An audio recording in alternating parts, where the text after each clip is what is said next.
Alright everybody, welcome to episode 21 of the podcast. An absolute belter today. We are joined by the main man, Si Ferry. Absolutely delighted you come and Hollywood, join us. man, we've Hollywood. hit the big time. Hit the big time. This podcast go, man. We've got the top kiddie of the game. Who do I speak to about fucking travel expenses? Erskine, man. Here, look. I know, time to I get tell you what, you mate, should be I paying know. us to come. This is God's country here. What, Erskine? This is unbelievable. I know, Mate, I didn't know the reason to go to Erskine. Yeah. That's the first time I've been to Erskine. See, to be honest, see when I tell people I'm for Erskine, they're like, oh, at the bridge? The bridge, Aye, 15,000 is still on the bridge. Mate, he still only tell me, he says, do this podcast with me, man, it's only doing Erskine. I'm like, I know you're sitting next to me, man. I'm like, Erskine, see me, Si, our neighbours and pals out there. 20 minutes. Do you know what I love about Erskine Bridge for? There's a phone box there.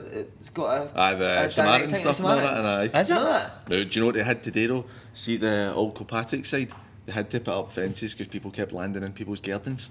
No. That's how bad it is. I said, we're But not as people, selling as it, people mate. leaving Erskine, I know. The best thing to Anyway, come out of Erskine's the PG and Dak Correct, my Football Podcast. Before we start, we're going to do a wee bit for a sponsor. Normally we have a wee advert beforehand that is done by the fantastic boys at Erskine Arts. But today we've got something a wee bit special. So our sponsor is mysteryshirts.co.uk. You can get them on Facebook and Twitter at Mystery Shirts UK. Did you need to look at a bit of paper just to read Facebook there? Mate, it's because it's got two different ones for Instagram as well. Okay. I couldn't remember what one had the underline. Yeah, somebody's challenging him other than me, man. I know, I'm loving it, I man. tell you I love what, it. I watch your podcast every week. I've seen plenty of mistakes. At Mystery Shirts UK underscore UK and Instagram. fuck So that again. we're going to present Si with a wee something. If he keeps up his chat, he's not getting fuck all off us. Right. So the guys at Mystery Shirts have decided that for some reason Si should get a tap. Me and Dak shouldn't he? So Yeah, here I it know, is, Si. yeah. Talk about sponsors, I know he's they help the boys out, but where the fuck's my tap? How much? So, if they sponsor you, how much do they give? Oh, if I you can't could- tell you Not that. enough for your expenses, Si. That's a belter, man. There you go, mate. Look at that, mate. What's the team? It's Club America. Club America, Is mate. it? Look at sure, that, mate. that's Show that at the camera, that's a fucking belter. Stick it on. If you want, mate, aye. That's one that's worth wearing on open go. I'll tell Mate, you that is Stick it on, is that a well beauty, on mate. Is that? See if you're always wearing the Glasgow Wellington stuff and all that, you need to wear that. Glasgow Wellington, what is that? Aye, Oh, the that's Duke. the boy who's got Curtis. the barber on Duke Street, do you know him? Aye. I know, I can't walk past these fucking barbers without him coming out and giving us something to wear on there. Unbelievable. Look Look at at that. that. What a fit. It's like a Tight, new. innit? Just look That's at a that good animal, fit. I went and bought my wee boy a Club America tap for Christmas. Did you? Ah, mate, it's cracking, man. Is he a good player, your boy? He's only 2, so. Oh, is he right? I just get his older sister into football. Still a better player than his old man. Oh, fuck, that'd be hard, man. I could just run, that was it. What did you play, big man? Centre forward? No, I was right back. Right back. Right back. Worst position in football. Oh, no, best position in football. You get the Now ball. it is, now it is, Yeah, you get the ball and aye. nobody comes near you for about 10 seconds till you panic a wee bit and just kick it out of the park. Are you one of the full-backs that never passes the ball to centre midfielders?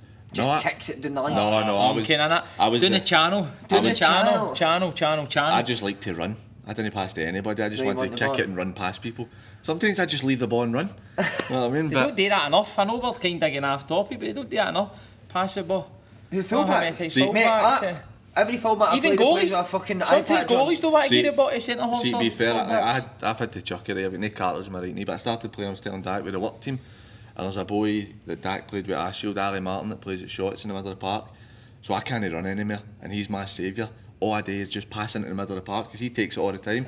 So I literally used to run all the time. Now I go about 10 years and just knock the ball into him and then just go back away. Even Ryan McStay, you know Ryan? Good player, Ryan. Oh, mate, I've played with him in a work king a few weeks ago. And I just kept saying to the players, man, I was trying to help run it to the side. And I'm like, give him the ball. And fair play to him, I taking the ball all the time. 2 people up his arse and that, always wanting the ball, taking it, no bother. I was like, you need more of that. Mate, he'll be Paul buzzing. McGinn played with Scotland. Aye. He's He got a heavy bum deal off social media, by the way. What, saying that he never done well? No, a bum deal with people slaughtering them getting into the squad. No, he's done well, mate. I think that's amazing Just to let for you him. know, he's an Erskine boy. Just No, so- he's fake like. No, I mean, but he stays in Erskine. His Did you Wayne know goes see to the but- same school as my Wayne. Did you know, see, but people were going, oh, how did he get a call up for Scotland and that? A lot of people were Good player, mate. I slaughtering played it, him but Dundee, good player. it's fucking up to Ugly the as fuck, but a gaffer. good player. It's up to the gaffer to call him up, but the boy's done well and he's got in and he's got a cab, hasn't he? See, to be fair, like Stephen, you're 33, aren't you? Stephen's our age, and he was at St Mirren when he was at the boys club when I was at St Mirren Pro Youth, and he's probably the least talented, but the one that looks the most normal at the three of them. So that was the kind of balance. You go to look better, but didn't get plays much. What a career he I know, she got to Watford. Did really well, man. It's a good football family. Dad's boys must be the best boys. Oh, mate. Right, we're here for a podcast, and we'll just talk about some other stuff. First thing we'll talk about, I'd said this to Dak actually, I think it was recently I told you. First time I ever seen you was April 2005 Youth Cup final. Fucking brilliant, wasn't it? I'm not gonna lie, my brother played for St Mirren that night, and I remember turning to my dad and going, see that boy in the middle of the park with the shite hair? What a player he is, man. You absolutely bossed. 2 years younger than on you bossed it that night. That was probably the best game I played for like the youth team. So I think it was 16, it was like Big Charlie's age, they were a couple year older. That's the one that Tommy came running on the pitch after it and says to us, you're the next Paul McStay. And it's funny we mentioned... Was that the one? Paul McGinn actually says when Tommy went up to sign John McGinn for Celtic when he was really young. The dad obviously being big Celtic fans, he was the next one to come through, and Tommy Burns said Si Ferry's going to be the next Paul McStay. So Paul McGinn still doesn't let us forget, he says you're the only man that's let Tommy Burns do made a cunt of it. But no, I had like... Again, we had some team that night, mate. Like Mitch Gardine played, Charlie played, Charlie Grant in the middle too, were excellent that night. But that's it, man, team was good. Mixed with Pat Line and it was the manager, wasn't it? That's right. Mate, I played against that team. Si saying that, you must have played, Si. I played with Fish at the time and we were fucking rotten. Rotten, mate. I remember playing you at the Fir Hill complex in the Astro. Fir Hill, and then we played one at the Ants, and I remember it was my first game, Chick Charlie's the manager. We were playing at the Ants and I didn't have a pair of screw-ins, man. What guy at 9 and I'm playing in goal. Every goal kick I'm hitting, I keep falling in my arse. Rob Douglas, man. Honestly, terrible. The team they had anyway, you were probably playing. Charlie Mulgrew was playing, he was amazing. McGeady was playing at the time, he was exceptional. And every shot, mate, all my pals watched it on Celtic TV and it was the hapless Ryan DeKeel. That come he was hitting shots and it was hitting the post and it was coming back off the post and hitting the back of the heat and getting in that, and I'm just having a fucking mare. Their youth team days are brilliant for it. They're the best, man. Like, we were just... See, now I watch youth team games, mate, and there's like 3 shots on goal, man, in a game. It's all tactical. And when we were young, Tommy just said, go and fucking play. He's brilliant, man. Just go and play. To be fair, that team was probably the best youth team that's been about. For, I mean, because like I said, yourself, Charlie Grant, Mulgrew, McGeady, even though he didn't play in the final, Jim O'Brien scored the 2 goals that night. You know what I mean? It was like Mulgrew plays as a winger. Mulgrew plays a winger, but basically the days, because I remember Mulgrew just kind of played whenever there was a space. He just kind of got fucked in. Usually on the bench, but when there was a space, Charlie got in there. But look at him now, mate. He's flying now, isn't he? But no, even like the two Icelandic boys, you don't remember them? See the worst about Charlie's career. He said an amazing career, played for Scotland, being the captain down at Blackburn, and the best thing in his career is his touch at the fucking hydro, mate. Mate, you've took the words right out of my mouth. Mate, so I sent him the video, right? I sent him the unreal. video. And I think he maybe phoned us our voice note and he went, oh my god, mate, I can't believe this. That's the best moment of my career. Mate, unreal. That touch at the hydro. What was it like for you, see when you're on a stage? Could you see? Like, because I have no clue what that's like. So how's he? You can't see the people. people. A ball's been fired probably about 50 years. Because that was the first ball went in and it smashed somebody in the face. Did it? I was literally in line with it. What, in the crowd? That was Derek Ferguson. So Derek Ferguson's kicked it in and I'm right in line with it and it just like scudded at somebody and bounced there a couple of rows. My shit scudded me, man. I had to go up the road. But see the fact that he took the touch on, he was standing on the side. I wasn't even like he was looking. It's like a Van Basten where he said on it, but did you hear his shot after it? No. He's like, oh, that's the best touch ever. He says, I need to have 6 minutes before every game on a Saturday, because he was fucking 6 minutes deep as well when he took that down, mate. Was he? Because he was off the first half of the show. He never came on the foot, so he was sitting backstage with Gravis and having a few beers, so 6 minutes deep, boiler ahead with the Preds on, fucking stone dead. Man. Right, let's not get too heavy into that, because that's how we're going to go back to it. I think this show's just going to be a bit of everything, a bit all over the place, innit? But that's good, mate. It was like the episode we had with... Wixline, he done it all over the place. I tell you, you should have brought him down, mate. Should have brought him, mate. I've not seen him since Hydro, mate. Has he been missing? He's went in a hiding, no, I was... Because he's got that bird. He's back with the bird. Is he? Is he fought with him, but probably after the Hydro? I'm sure he's get fair with me. I'm never sure what he wants me. I'm allowed and what I'm not allowed to say about him and that bird, so I better. Can't he, mate, innit? No, it's hard. Right, so we'll talk about, obviously, that youth team and your time at Celtic. You've moved on. Actually, I realised, during my research, because I did some. You did? Realised you're from Menzies Hill? Minas Hill. Minas Hill, is it? Sorry, my mistake. Actually, I know, but I've been up there once for football. I used to take a team first, and we went up and played in the Scottish Cup, and we had maybe only 14 players. and it was rough as toast. I mean, it's how. What a hard time. We won 3-2 late on. What a hard time we took up there, man.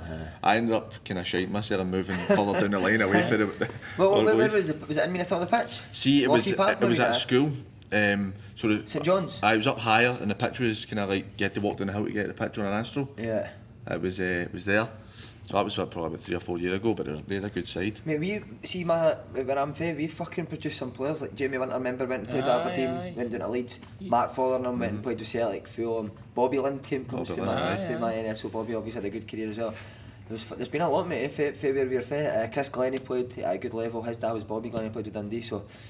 Was Gary Kenneth up there as well? Gary, he's for Fintry, If you think Minas Hill's rough, mate, fuck me, Fintry. That's like Charlie Adam and that, they're off that sort of end. But look at big Gary Kenneth, man, he's hard, isn't he? Oh, but see, to be fair, the year before we had played Douglas, the team that was the amateur team that was up there and all, so we'd played them up there, and Gary Kenneth played, and we've got a boy Darren Cowan, who's for here, who just tore him a new arsehole, and Gary Kenneth after 15 minutes was like, hammies away. Big man's no daft, Big it. Gaz was in that Scotland team that we got to the Euros. Big Gaz played in that. Mate, people forget Gaz was fucking tipped for a big move. He was at Dundee United, wasn't he? Good big guy, but is he still playing, isn't he?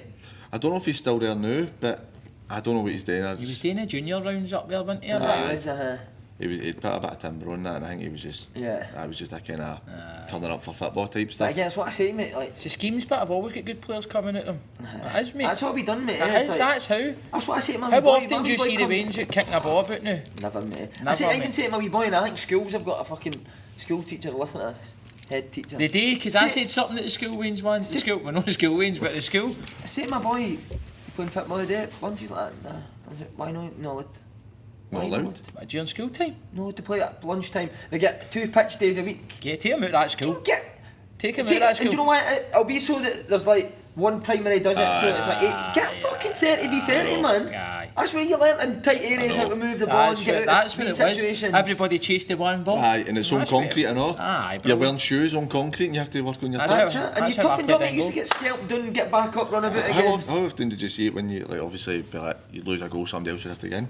Boys in their school uniform, that diving on the concrete. Doesn't happen anymore. I don't see sets of goals made anywhere either.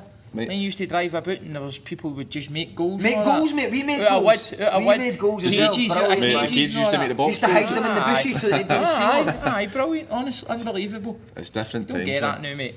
But why is it different? I don't understand. Why? Even getting past these Astro parts and there's no Waynes playing on it. I didn't get me started. They're all locked, mate. Aye, they're all locked. I stayed at the Crossroad for Steps playing field. They're all locked, mate. Mate, it's the biggest fucking... There's about 20 pitches and they cut on them, man. Aye, they ones that... What's the point? Knock them down. Aye. Actually, there's 2 Astro pitches in Erskine. Never get used. You know what I mean? It's just a waste of time. But see, to be honest, you're saying that. I know we're kind of graph. Well, we're not even on topic, to be honest. But see, you're saying that. Mind when we were wee, you'd be like, I don't know, 6 or 7, your mum just kick you out of the house and you would go to the grass and play football. My oldest is 5 and we've started to let her out. There's a couple of other wings that stay needed. My missus is a paranoid wreck all the time. And you're like, she's fine. Just let her go and play. Don't get me wrong, but see when you have your own, you're para a bit more. I just think we're soft. I'm fucking tired, man. Aye, just go there. Oh, you just go and play that, mate. But we used to get a big 24, and I never forget it was about 20 of us that used to play every night, every day. We'd just go by, at Tesco was just up the road for us, go and buy a 24 bag of Tesco at 9 o'clock in the morning, and that'd be your food for the rest of the day. We'd just all eat about 5 bags of crisps, that was your breakfast, lunch and dinner, and then back up the road at 9 o'clock after you've been playing. How did you end up, I don't know if PG was going to ask, but how did you end up getting picked up with playing up there? So I was played with Dundee Celtic boys. And then there was an old Irish guy in Dundee. He was a Celtic scout. Sean Smith, his name was. He was like 81. Was he? But he would come and scout you. So Ross Wallace was in there at that time. Matt Fornham, Michael Gardine, Charlie Adam. When I first went up to Celtic, so it was only like 4 or 5 he would take. Right. So he came and watched me for Celtic boys. I was at Dundee at the time as a kid. Oh, were you? So Dundee were desperate for me to sign, and then that Sean came and scouted me for Celtic. Went up to Lockheed Park. And it was all technique, everyone was done technique. He took it at 81-year-old, so we'd ping the ball out to him. 2 feet was unbelievable. Ping the ball out to him, he would take a touch, clip it up to you, and I just remember the first time seeing like Michael Gardine, Ross Wallace, Charlie Adam hitting volleys, mate. We just hit it onto a fence, and they would fucking scalp it, man. I was like an 11-year-old kid. thinking, fuck me, man. These were all 15, 16, so then we'd go into a wee possession at the end, mate, and they would just fucking hammer you, man, hit you. 11-year-old, mate, I just remember my head bouncing off the flare every 2 minutes. They would tackle you. If you were in their team, Ross Walsh would be fucking liven up. 11-year-old, mate, they're all much older, so you just got to fucking bash people about. And you need that. It was the best upbringing I could ever have got, and then when Sean thought you were good enough, he seen enough in training, he would send you through to Glasgow for a trial. Aye. So I remember going through to Glasgow. So it's basically a trial before a trial, really, wasn't it? Mate, but this was the pressure on us because he was like, see, because you're not for Glasgow, you need to be the best, otherwise you'll get fucking past. You'll get past the side. See, when you go through there, you need to be the best player. He used to say that to us all the time. So I went through, and Sean came through with us, and on my trial game, Tommy was there, and just by chance, Tommy was watching. And played the trial game, and Tommy shouted us out. I must have been like 12-year-old or something like that. Did you even know who he was at the time? Aware, when he came, everyone was like, fucking there's Tommy Burns, man. Aye, so it's when he's walking in the dressing room like the head teacher or something, like everybody. And he'd stand in the corner, mate. He's always smart. I think he had a suit on, an Aqua Scoot jacket, mate. Looked the dog's ball. And he shouted me out after the game, and he's like, what age are you now? I was like 12. He's like, you played like a man there. See, because I'd been playing with Ross Wallace and Matt Farnham, who were 15, 16 mates. So see, when I went through there against 12-year-olds, mate, I was like, fucking gave me the ball bash. Unbelievable, mate, what a game I had for my trial. And he kind of always kept me in mind for that first game, 12-year-old. They always say it, your initial impression. And then obviously just straight away they were like, no, Brenner will sign you. And then must have been playing for about 6 months. Tommy was coming to every game and he's like, nah, too easy for you, moving up in his group. So for the age of 12, mate, played the year above us pretty much. All the way through. So how did it work? Did you just come down? Did your mum or dad just drive you down? No, mate, because my mum and dad never watched me play football in their life. My mum and dad like, go and get on with it, and I love that for it. My dad would never ever come and watch me, never go, should have done that. Did he do that just, you think, for your development, or did he do that because he wasn't into football? On a Sunday. Aye, that's fair enough. Well, it wasn't like, see, for them, they worked Monday to Friday. Aye, so they wanted weekends for themselves. They wouldn't be driving through it. It was like, I was 12-year-old, I used to go to my gran's on a Friday night after scale style. For my grands, I'd walk into the town to get a train to get through to Glasgow. Me and 3 other boys from Dundee would meet. So Ross Wallace would go and play for the 15s, Midge would go and play for the 14s, Gary Fraser would go and play for the 13s, I'd go and play for the under 12s. So 4 different scouts would meet us at Glasgow, Queen Street. They would all go their extra way. The player games would all meet back at Glasgow, Queen Street, train back to Dundee and then back to your house. Best weekends ever. That's amazing. I don't even think people want to do that anymore.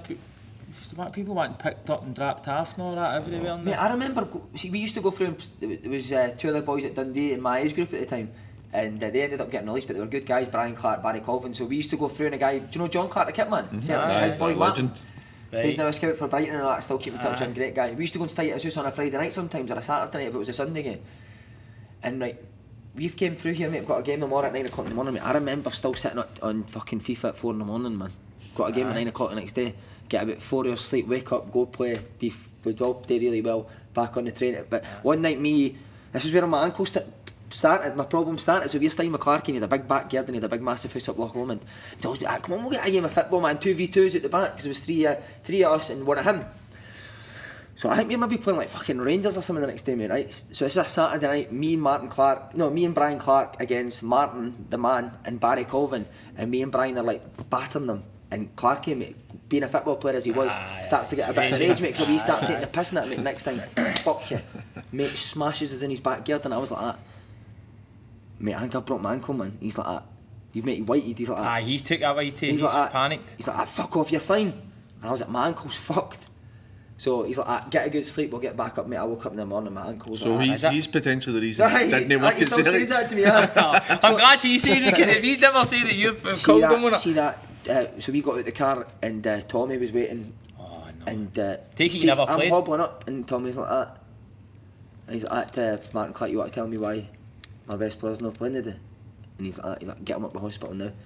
I had to go up to hospital, mate, and then that was it. I think I tore my ligaments, and that was kind of the start of my so it just shows you, mate, innit? Fucking. I tell you what, Tommy, when you missed him. He got sacked the next day. What age were you when that happened? I think I would have been 14. Fuck's sake, man. Scary, mate, I know. Right, obviously you're well renowned for your stories at Celtic, and a lot of people have heard them, but for some of your listeners who won't have heard them, tell us a couple of your good stories. Or even ones that you don't say, because you'll probably be sick of saying the same ones all the time. There's probably ones in the bank that you've not got out yet. I told this at a Tommy Burns night. I don't know if you've heard that one about my mum. Is this the one where he phoned her? No, so that leads on to it. But the start of the story is that when he first signed us up for so obviously I'd go through to Glasgow, but he would take me back through to Dundee for mum and dad to sign. Right. He comes to your house, he drives you through to Glasgow, you go to a hotel, take him for something to eat, go back to the house and you sign for your, see he's got on the way through, he's like, what's your mum's name? And it's Wanda, my mum's name. Right. But I always used to tell my pals my mum's name was Linda, because I used to you'd get slagged if when you were a wee guy. Aye, mate, listen, my dad was called Kareem, mate. I used to tell everybody he was Cammy, mate. I would have got hammered. So Wanda, and he was pissed. I was like, please don't tell anybody my mum's name's Wanda, don't tell the boys that, because I'll get slaughtered. Aye. And he's like, he's pure chuckling in the motor. So I signed all that next day and then travel back through to Glasgow. So this is the day, how the day unfolds. I'm obviously on the way back saying, did I tell anybody about my mum's name? And he's like, right, fine, don't worry about it. And then he's like, see, when we get in here, I know you like laughing and joking that, but it's serious now. Like when we come in, we're here to train, we're here to get better. You ought to be a fucking Champions League player. He always used to say that. He's like, there's no carry on now, the carry on's finished, it's time for the hard work to start. So that morning he picked us up from my digs, and on the way in he's like, remember what I said, we're here to work, there's no carry on, fucking make sure you work hard, prepare properly for training, we'll go out and train. So as we're walking in to Barrowfield, you get to the car park and you walk on like that and you can hear fucking ruckus through the dressing room. Oh no. And he just gave me this big chat about professionalism. Oh, closer we get, I could see him thinking, what's going on here? Open the door, mate, and Midge Gardine's got Gary Fraser, both of them bollock naked, bent over a table pretending So he started laughing for that, and then trained in that morning, and then afternoon you had to go up to Celtic Park to do your jobs, polish your boots, stuff like that. His office was at the gym, which looked out at the car park. So we all came out, fucking hordes of suit, to go back down to Barrowfield on the minibus. We're all standing waiting to get the keys to the minibus, and he opens the door at the windy and shouts, "Oh, Wanda! Wanda!" And everyone's like, "Who's Wanda, mate?" My face must have been beaten out. Get yourself up here. So I went up to the gym, and while I'm up to the gym, he's like to the minibus, "Go." So the minibus is left, and then I've got out there, he's like, "You're fucking late for training, Wanda, you better get your ass down to training." I had to run it down to Barrowfield, mate. And I've said before, even when I got into the first team and Tommy was the first team coach, playing against like Petrov, Keane, if I'd done so well in training, he'd be like, "Fucking tremendous, Wanda." I just remember that all the time. I remember him thinking, who the fuck's Wanda, man? I was like, I don't know what he's talking about. But no, Midge Gardine was funny, mate. He was genuinely a funny guy, man. Like, no part of funny Midge, but have you told Midge to go and jump through that window? He would do it. But I remember... That's a bit like me, man, I think. Are you like that? Yeah. I'm one of the ones where people say, "Oh, that go and do that," and then I go and do it, and I go, and then I think after it. You always think after it, going, "I'm just the fucking fire in here that's getting told to do." Mate, you know yourself. See when you get told you're training with the first team, shutting yourself a wee bit, pure quiet. So one day, me, Midge, Kenny McDowell comes in and says, Gardine, Ferry, first team, maybe Mikey McGlinchey, maybe it was as well. So on the way up, me and Mikey were like, no, a bit nervous, Midge, but fucking nervous for I'm the fucking best player at this club, man. Should be training with the fucking first team. So we get in, and Gordon Strachan had set, or the fitness guy had set up like cones, big poles, cones. So we were all standing, I think Alan Thompson used to get to Midge quite a bit. Tom was like, "Midge, go and do something." So all that session set up, Midge just runs out and goes, 250 that? 250 every bit of cone and every bit of... Aye! And Gordon started to be like, "What are you doing, man?" He was the graph he's not, no. He pulled my gin and says to him, "You need to stop acting like this place isn't a circus." Mate, that day, he comes out, because I stayed him in a flat, he's like, "The gaffer's just pulled me to tell me to stop carrying on." He's like, "Fancy coming out the Celtic shop with, I need to get my uncle a couple of strips." And I was like, of course, went to her. And there was Neil Lennon mask at the time. This is 2 hours after I meet with Gordon Strachan. Midge goes and buys a Neil Lennon mask, puts it on. He's walking about Celtic Park pretending to be Lenny. Goes up for lunch. Lenny's sitting eating his lunch, and Midge has got the Neil Lennon mask on, eating his self. Lenny was pissing himself. But another time, everyone was scared of Lenny, obviously. But see, when you used to do Lenny's boots, mate, you used to have fucking about 16 pair of boots. Did he? And you need to pack every single one of them, mate. So we'd need to clean 16 pair of boots for him to use. He's a player you would think he would have one set of boots and one only. High-techs, mate. Aye. 16 pairs of copas, we were sitting there like that. So Midge is like that, "I'm fucking sick of cleaning all his boots." So he's like that. He's like, "I'm going to ask him, I'm going to say to him, pick a pair of boots. What boots do you take in the Tynecastle or something like this?" So the boot room looked into the dressing room, and he's like, "Oh, Lenny, what boots are you wanting for, what boots are you wanting tomorrow?" And Lenny like that. who the fuck you calling Lennon? Midge went like that, fucking you! And then he was like that, love it, wee man. You liked it because he did set up boys. Last one about Midge as well, because I used to follow him everywhere. He was 2 years older than me, so you were like a wee brother. It's like what Gravison says, I used to follow Gravison. I used to follow Midge a bit. So the first team would always do a gym session in the afternoon.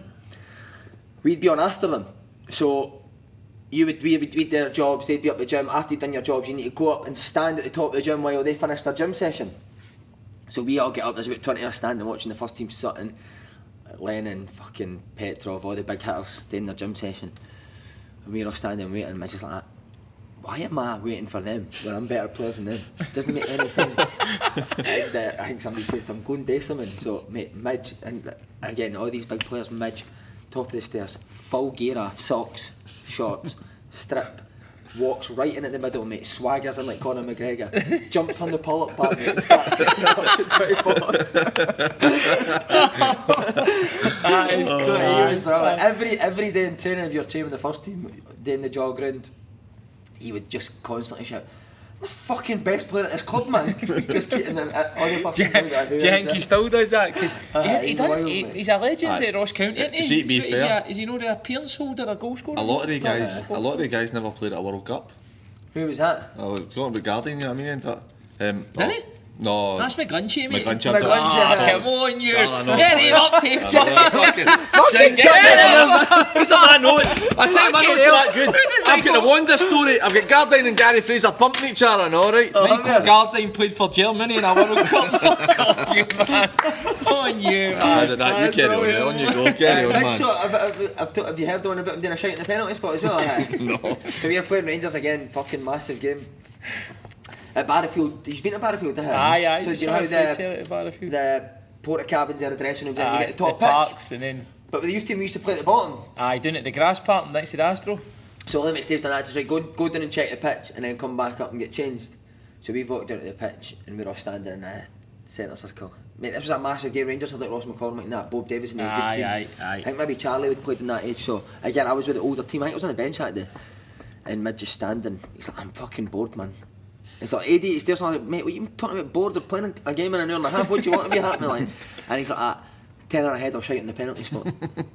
And the big goalie's like, the big goalie from Montrose, who I Aye, who was it? Sandy Wood? Aye, he played. You better not, Mitch, because I'm not diving in that. I'm not diving in that. He was so funny, mate. I'll tell you another story about him. So, Midge is like, 10 ahead. Like, must have made about 190 quid, mate. Keks. Big curly shite on the penalty spot. Big Sandy was just like completely out of order. So we get back up to the dressing room, mate. Think nothing else out. Peter look down, come down to play the game, and there's the groundsman. Look at the groundsman's like that. Who the fuck is shot on the penalty spot?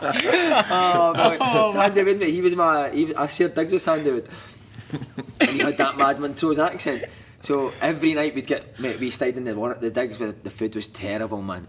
And every night without fail, he'd look at the potatoes and go, dear me, Simon, these potatoes are like snooker balls. Mate, every night, right? See your digs, like where we sat for dinner was here, and then there was like sliding doors right behind us onto the back garden. Mate, see if you checked behind their fence, there'd be like a fucking world buffet king behind that back fence. Every night. And they would just be in the living room there, but their back of their heads would beat us. So I would just get a chicken Kiev and just go, fuck you, mate, open the door and try and fling it through the seat or the back of the fence. Every night we would do that, mate, and phone a spicy chicken pizza. My body fat was about 20%, mate. Just had a spicy chicken pizza every night, but I had a really good time. Man. You know the one about Tommy phoning us in the digs as well? He's on a roll, isn't he? Me and me Gowser, I told this, but me and me Gowser used to dog college. We used pro youth and you had to go to college, you know. So every Wednesday without fail we were doing sports coaching, never had a pen, so everyone hating the class hated us. So me and Gowser like that. Scott Fox as well, the goalie. Aye. Every Wednesday we'd get to the front door of Coatbridge College and Gowser would look it up, and we Gowser's mental, mate. And he'd probably and he'd go, fuck you, Coatbridge College, and we'd scream it, right? And we'd bolt and go to the train, get a train into Glasgow and go for food every Wednesday. What a day we used to have Wednesday. All the boys would be in their college, mate. Me and him would be in the town, scranning, maybe a couple of beers or whatever. So one day we come in, this was on a Thursday, college was on the Wednesday, obviously we dogged it again. And William says like that, oh, used to, you're in a bit of trouble. And we were like, what do you mean? He's like, John Cushley, who was a fucking psychopath, mate. John Cushley played for the Lisbon Lions, but he was a sub in the European Cup final. He was like head of education. Scary guy, mate. Scary guy. Oh, did Celtic have a head of education? Right. John Cushley and Tommy Burns want to see used to up there now. You have to miss training and get yourself up. Oh, for fuck's sake. So me and guys were like, no man, me and him couldn't drive either, so it was a walk up to Celtic Park. That's a long walk, mate. I ain't know what's going to happen to us. I bet you were sitting trying to come up with stories. Excuses why we couldn't go. His dad's not been well or not. He was saying, I'll just say my dad's not been well. So get up to Celtic Park. John Cusher's waiting for us at Celtic Park at the front entrance. It was a big glass, standing there, mate, like the Demon Head Masterman. We were like, fuck. So it's a long walk for the reception up to the gym. To get up to the gym at Celtic Park, there's like 20 steps to get up there. So I'm shiting myself. I'll openly admit I'm shiting myself. But we Gowser didn't even see that bothered, right? So John Cushley gets on the first step, second step. Gowser goes within an inch of me behind him. I'm standing here and I'm thinking, what is he doing? And the full way up, he's doing that behind his back. Up the stairs, into the office. So by the time we get into the office, I'm fucking laughing. And Tommy Burns like, wipe that smile off your face right now. Oh no, man. And I was like, oh no, man. And he's like, dog in college, what you doing? He's like, there's any two clowns, John Cush's like, if there's any two clowns that you should be going to college, it's used to, because you're thick as mince. And if you didn't make it at football, you'd be working at McDonald's. And so we were kind of looking for Tommy to make a wee joke or something, and Tommy's like, see if this continues. He says, I'm raging with the two of you, see if it continues, you're out the door. He's like, beat it, get out of my face, go, I don't know what to say is. And that's the worst, isn't it? Full way back to training, mate, I'm like, the guys are, I think we're done, man. The guys are like, give me this, come here, keep going. Get this, Get him to fuck. So guys, I was like, you, mate. I was just like, I've never seen Tommy like that, man. And I was like, I know. Usually like, he'd put a wee joke in at the end. Train that afternoon, get up the road that night, and I'm sitting in the digs with Big Sandy. And so I was like, I can't believe you've been doing that, Simon. He's like, no. I was like, you need to keep on the straight and narrow. You need to keep your head down. You used to always say he sounds like a sensible goalie. You need to keep your head down. I think I got put in for a reason. So that night, and then me and Sandy are sitting in his room and my phone rings and it's Tommy, and I was like, nah, man, I'm getting lost. Like, why else would he be phoning me now at night? So my heart's pure pounding, I answer the phone, he goes, is that McDonald's, can I get a chicken nugget Happy Meal and a McFlurry? So that next day I was like, Tommy phoned me, had a laugh, and he's like, what, you wasn't that bothered? And I was like, well, you had a laugh about it. He's like, right, I'm dogging it again next week. I bet you went for a couple of weeks. You know what, we actually got chucked to that course, and then they put on a cooking course for me, Gowser, and a couple of other badder boys who had been chucked out of college up at Celtic Park. A guy used to come into Motherwell College and teach us to cook. Mate, he lasted about 2 weeks and it's like, there's no way I'm doing it. So I think we ended up just training on a Wednesday just to five us.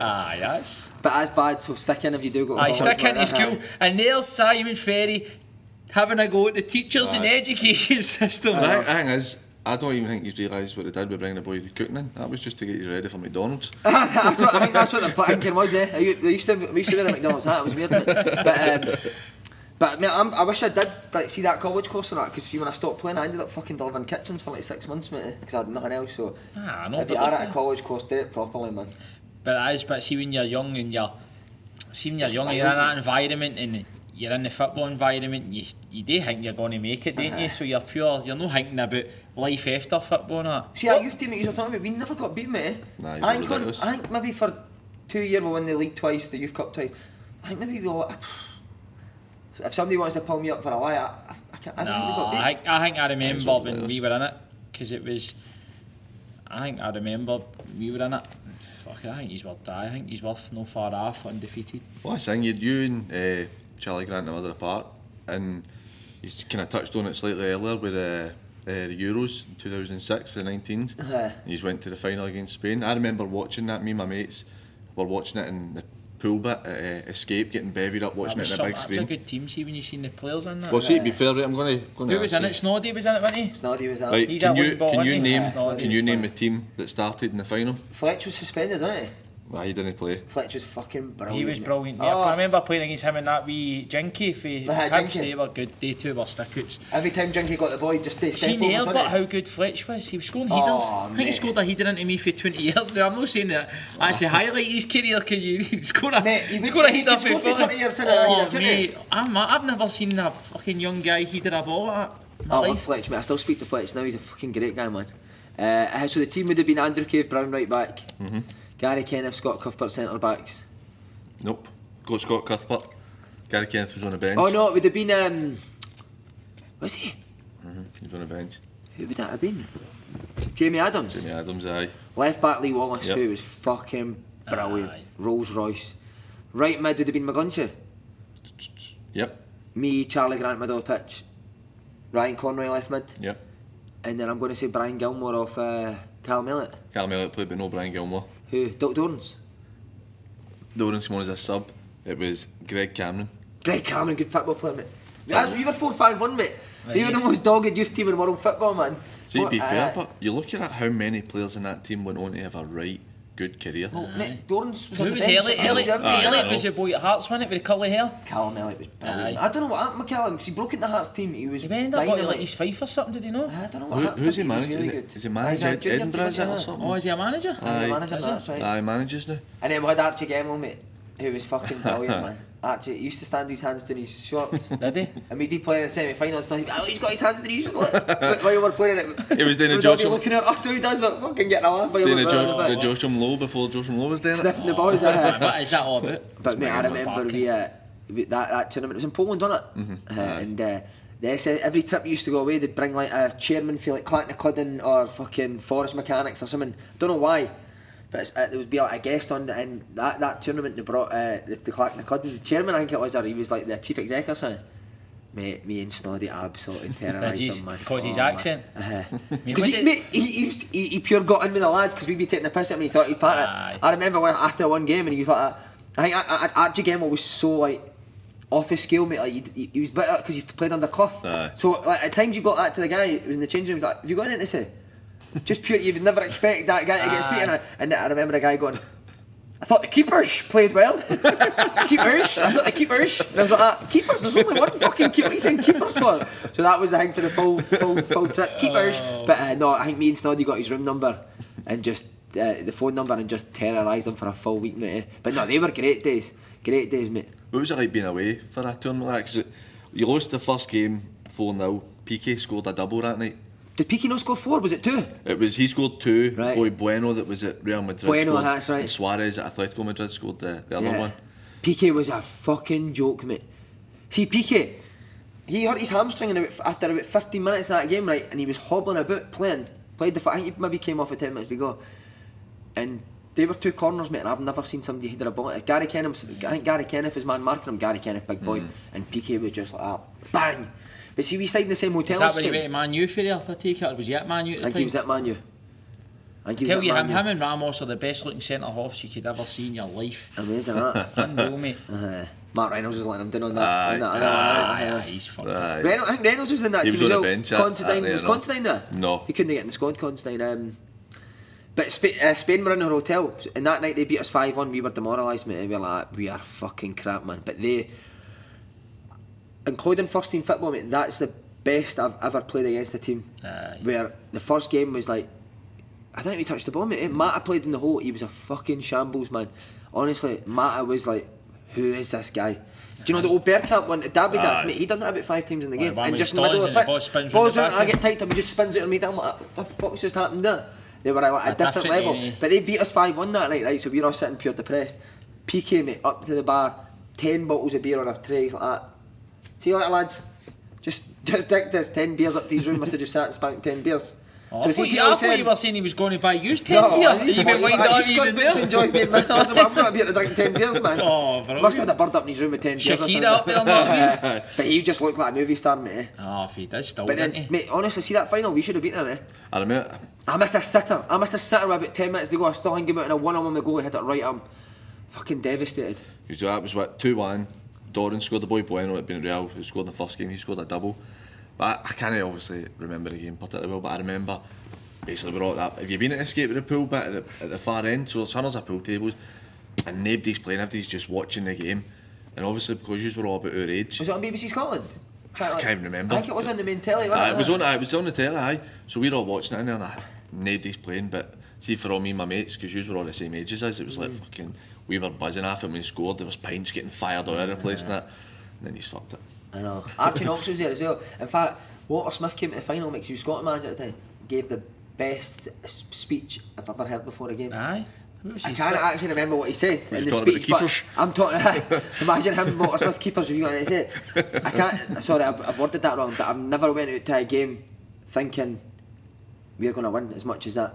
Walter Smith spoke for about 5 minutes and I was like, fucking get me out there, man. Aye, but was it a patriotic one or was it just a... I think it was like, fucking you're going to be the next generation and you're going to be the next Scotland player for the next 10 years. What a team is that? And I was like, holy, get me out there, man.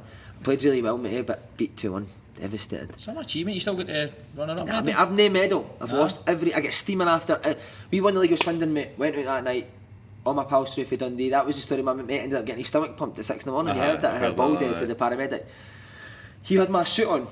I can't remember what part of the night. I switched clothes with him. He put my suit on, my medal was in the hang, and he's fucking flinging he's lost it. Lost that. I've lost playoff. He's gave it to somebody kidding on his Si Ferry. Sitting in Dundee with all my medals up in his room, but playoff final, mate, medal gone. I've no medals, nothing at all. And you got to about that? Nah, fuck it. Nah, because now with internet and all that, your boys are always going to know what you've done in the game. They just type your name in. But my boys didn't care, mate. See, 'cause I didn't score goals like that. What's the point you're playing? You're not Ronaldo or Messi or nothing. Like, I think it's Peterhead put up the other day. My boy's got, he's like 9 now, so you can go on internet and stuff like that. And he's like, 175 games and no one goal. I know. He's like, how's that possible? Aye. That disgusts him, mate. He's a centre mid like me, and he just shoots on sight, mate. Aye, that's so he just cannot understand how I play centre mid. Can't understand how his old man's played over 300 games and scored 10 goals. Is that what it is? 10 goals? Fuck, that's embarrassing, isn't it? Cherish them, mate. Many you put in a plate, Si. I've got your back here. 11. Mate, I don't think, see, to be taught, I don't think there's many assists in that. The guy always used to be like to me, this fucking guy. Anytime you get a chance, mate, I would fucking blow it and I'd look over and you'd be like, why did it fall to him, man? Oh, mate, he used to say that to me, your shooting is fucking terrible, Simon. And see, in training, I bet you were putting them away in training, no? Nah, mate, I was the worst finisher of all time, man. See, shooting drills, mate, my fit turns into a bag of shite. Pure trundle it back to the goalie, man. Oh. But again, I think that comes from my ankles. See, my ankles are fucked. I can't strike a ball, eh? My ankle kills us. I've been playing with a fucked ankle for 23 years. Try to side foot shots for 30 You years. get player of the month, did you know? Do you not get player of the month? But I think that's only because it went to a Twitter poll on it, and it's fucking... The open goal boys have done their stuff, man, but... That's wrong. Where are we heading with this anyway? Where are we? We'll go to Di Canio, right, because I love the Di Canio stories. I love that. What is this? Mate, I think they're fucking hilarious. I don't know what... I think he's had surgery on his wrist, mate. It's a what is it, a bionic hand? Aye. It's just these fucking... I'd love to have just been running about him just for a cut of a wild man Di Canio. I tell you what, you played under some amount of managers at Swindon. Who else? Well, you've got... this is for Danny Wilson, best guy. Danny Wilson. Is that the Barnsley old manager? He was the manager. How weird this is in like a roundabout thing. He was the manager at Sheffield Wednesday when Di Canio pushed the ref. Is that right? Oh, was it? I saw he was, aye. When he pushed that, was they it hated all each other. Aye, they hated each other, and this was Di Canio's sick sense of humour. He was his manager at Sheffield Wednesday. The guy's name's Danny Wilson.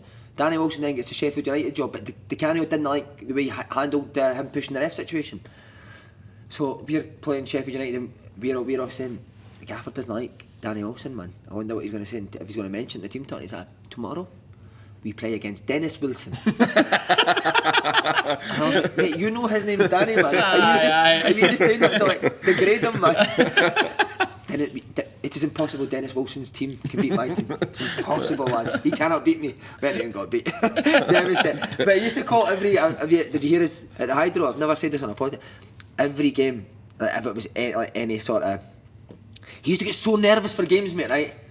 So he'd get himself worked up. And there was like certain games that you could see he'd completely lost his mind. He's went. So he'd come in with the days that he'd lost. He's like, today is a Champions League final! I'd be like, mate, we're playing Macclesfield at home, what are you talking about? He would just go, mate. He's like, oh, that was tired on match day. Look at himself in the mirror and he'd be like that. Simon. And he'd be like, you better be good today, He'd be like, fucking shiting yourself, mate. He'd shout you out, mate. You'd be playing a game for 10 minutes. Oh, mate, see before a game. See, get me up for a game, he'd come up to me and he'd go, fuck you, man. Slap you right in the face. And it was sore, mate. See the opposition had looked at us in the tunnel, mate, fucking big hand bags all over our faces, mate. He'd slap you, mate. Are you ready for this? And you'd be like, yeah, if you didn't like how enthusiastic about, oh, your body language, you hated when you had bad, this shit body language, bang. You'd be like, fuck. Oh my days. You, mate. Are you ready? And you'd be like, yeah. Wild, mate. So you loved that shit chat. But there's big games you'd be playing, mate, 10 minutes in, you think, I'm fucking playing alright, and he'd shut you like that. Simon! And I'll be like, what? He's like, I'm like, He's like, you've got 5 minutes to liven up when you're off. And I'm like, what are you talking about? I'm being fucking decent, man. And then he would look at you and then he would send 2 boys in your position to warm up. I'm thinking, that's how he's That's how I feel. Mate, he used to drag boys after 24 minutes. He done it to Fodringham, didn't he? Wait, mate, that was 1 of 10. Oh, I remember we were playing Portsmouth at Fratton Park. We'd been through quite a bad run. So we were playing Portsmouth on a Tuesday night with this Shape on a Monday, and he was brilliant in terms of what the opposition were weak at. So they're weak at this, we're going to do this to counter what they're bad at. Aye. So I was a big part of what Portsmouth had, an old centre midfielder, and when the ball went to there, he wanted me to time a run for the striker to pull away and leave a gap for me to run into. So twice we do it in the warm up, it goes to the guy, and I've thought I've timed it perfect run. He's like, no, your timing's off. And I was like, what are you talking about? I've got the ball, it's worked. He's like, no, that won't work against Portsmouth. It has to be, in his back foot hits at this certain point, you have to go. And I was like, right. He's like, do it again. Ball goes out to right winger, guy put him bang in. No, Simon, you can't do it. Out. You don't play tomorrow. You didn't play? Didn't play, right? So, never played against Portsmouth. Sitting on the bench. And your striker, James Collins, remember he went to Hibs, had a bit of a shocker. He's now playing with Cardiff in Republic of Ireland.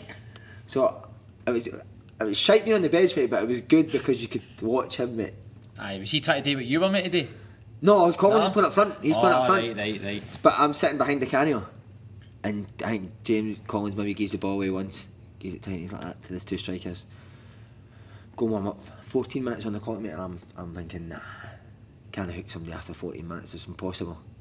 Cole gives the ball away, he looks at me and goes like that, you and your friend Collins, you need to go see a psychiatrist. And I was like, what the fuck have I done? So mate, I'm check this again, I'm thinking 16 minutes, mate, he's whipped Cole off. 16 minutes at Fratton Park, mate, whipped him off the pitch, put another striker on. And again, the other striker after about 5 minutes, he's like, I told you 2 strikers are warming up, he's like, that striker, go warm up, I'll take him off as well.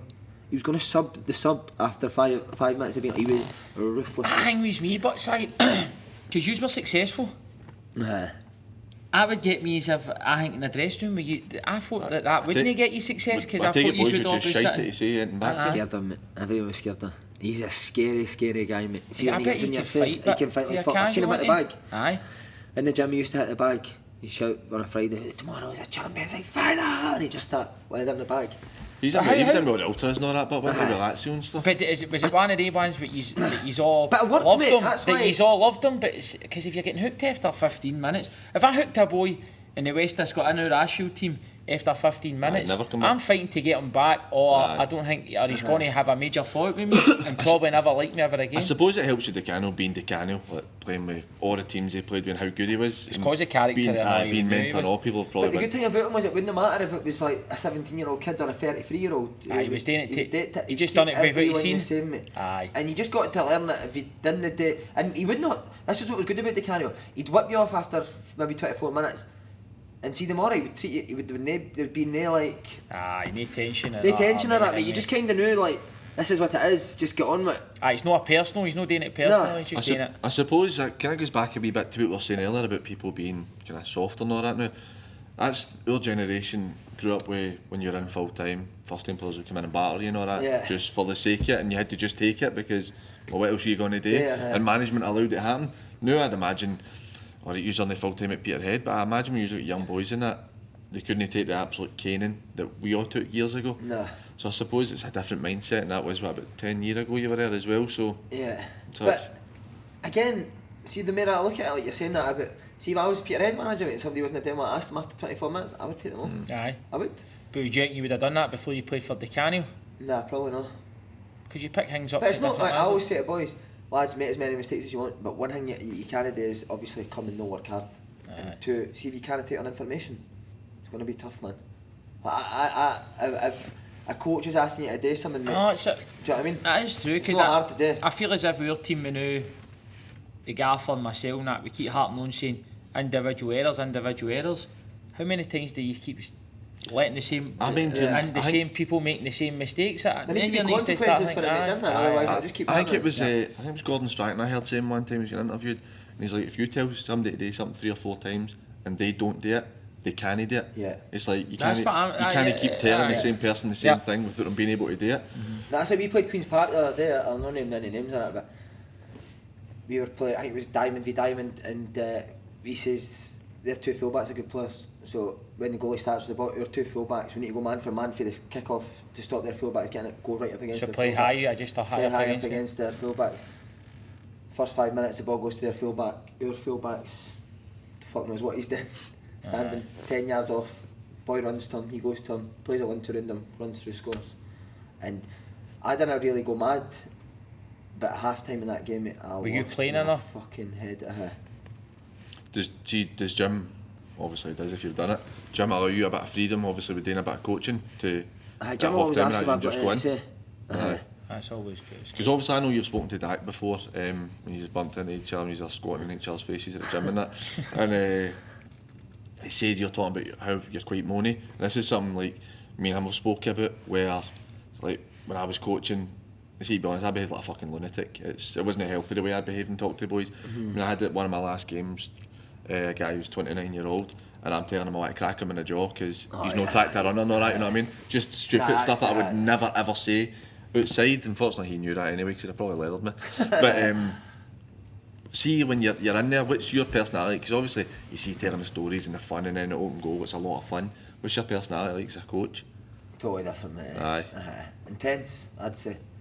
I don't see why you wouldn't be intense when you go to football. And that's what I'm trying to get at Peterhead is we've got some talented boys, I'm telling you. I think we've got a lot of boys that could play in the Premier League in terms of ability. But what I find at this level is that I want us to get to a place where it doesn't matter whether it's a fucking passing drill, whether it's a box, whether it's a friendly, whether it's a World Cup final, we turn up and they're exactly the same for every game. In terms of how we're ready to work straight away. Like we turned up to training Wednesday night, I went off my head, mate, because for the first 5-10 minutes it was rubbish. Just boys going through the motions. I said, that's what I said to them. Lads, if we turn up like a Saturday against all our good players, we're 2 down after 10 minutes. Same as what happened at Queen's Park last week. 10 minutes we're 2 down because we turn up at training and we'll go through the motions. So that means you'll do it on a Saturday, man. We need to get to a stage where, again, mistakes can happen 100%. I'm not asking you to come here and be the best player in the world. I'm asking you to turn up, and as soon as we start training, bang, we're on it. And that's probably where we maybe one game this year that we've been outplayed, I would say. And I'm being totally honest. If we're bad, I'll say we're bad. Queen's Park battered us the first half at their place, and it was due to us. That's the one time I've cracked this year. 1, due to no listening to information, taking on information. 2, being miles off it in terms of hunger and desire to go and win the ball back. And then 3, in terms of bravery and getting on the ball. And that was, all 3 of them were miles off what I expected.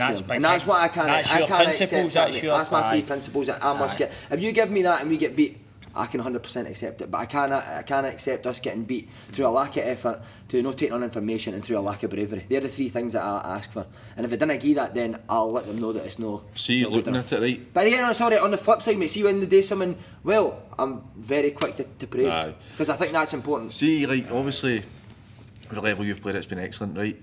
And fucking when they set it. No, but the thing is, in relative terms, I mean, me and him talk about, for our podcast, we have people in that have been, in our opinion, are very good football players, but have played at a lot lower level.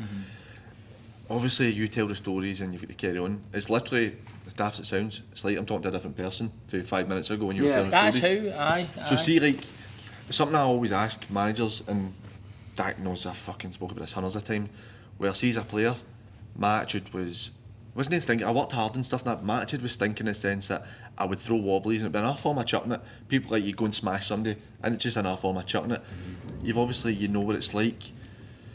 It's how you were carrying on as a player and that. But you're talking about boys turning up at training, you tell the stories of fucking carrying on and stuff. But then now as a coach, you're like switching. Yeah. Do you think as a coach now you look back at certain things and go, I wish I'd done this differently and I should have behaved a certain way? I'd have hated me as a coach. I'm the same, that's how I ask. Until Di Canio came in, and that was the first time, and it's no rocket science, mate. See the time under Di Canio, I trained properly every single day, and it was the best I've ever played. So it's no luck or no coincidence. Like, see guys that I've played at the top, that I've played with, that I went on to play at the top level, no any more ability than me or boys that I play with, I was going to say, yeah, but you're hoping. No. boys that play at Peterhead, but see guys like Charlie Austin, Matt Ritchie, Guy Jonathan Douglas, David Conley, who played for Republic, see every day in training, and I'm not talking about being fucking amazing, smashing the ball in top corners, I'm talking animals, mate. Whether it's a fucking passing drill, whether it's a run, whether it's a game, they were fucking on it. See Charlie Austin did a passing drill, mate, bang, fires in it, he sprints to the next thing. See in a game, mate, fuck you. He's never one that comes up, turns up, mate. And that's mad, because he seems as if he's got a bit of carry on in his head, and But also it shows you can still be uh-huh. that. You can still be that person. I think sometimes maybe players think you have to be one or the other. You either need to be the joker and a bit carry on, and you're a bit laxed in your approach, or you're going to be that one that's the demon and on it all the time. Whereas that shows that you can be both, and I think that was my thing. I think I say to the boys, well, laugh and joke as much as you want before training, lads. See, standing at the side stretching and So that. you know, like your carry on in training. I do, mate. Before it, as I say, like During the session, nothing. no, during the session, we're not there to carry on, mate. No, you're right. No, you're right.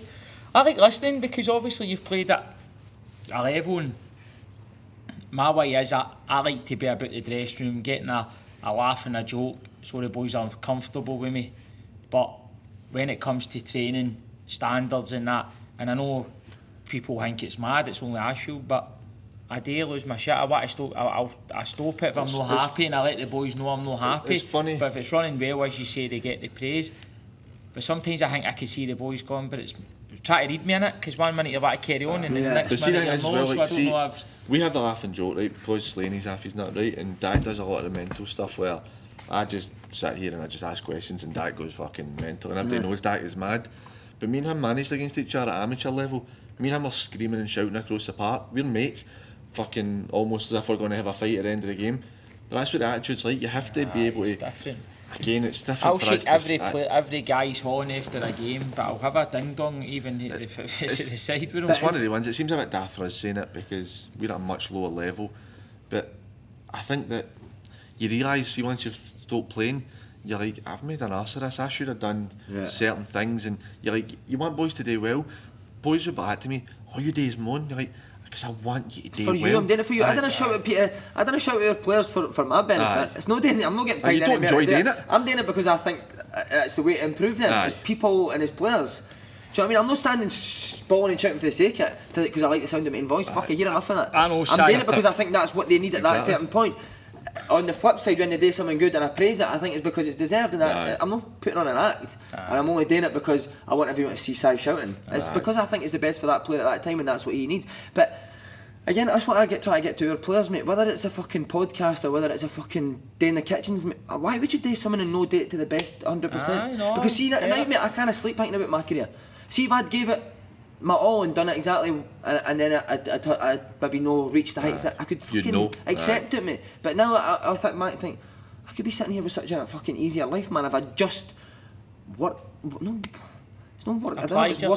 yourself a wee bit more. But how many times even dated when we used to be at school now, it was always the same, innit? I was always in that boat and all. Could have, but never applied yourself and all that. But you're right, you're bang on, but that's just when we get older. That's why we try and pass it on to our ways, don't we? I know. Try and say, learn from the mistakes that your old mans have made. But the big thing for me was, when we were in the gym, was you said you met Brendan Rodgers, and he changed your mentality on the whole coaching and your views. What was that like, just in...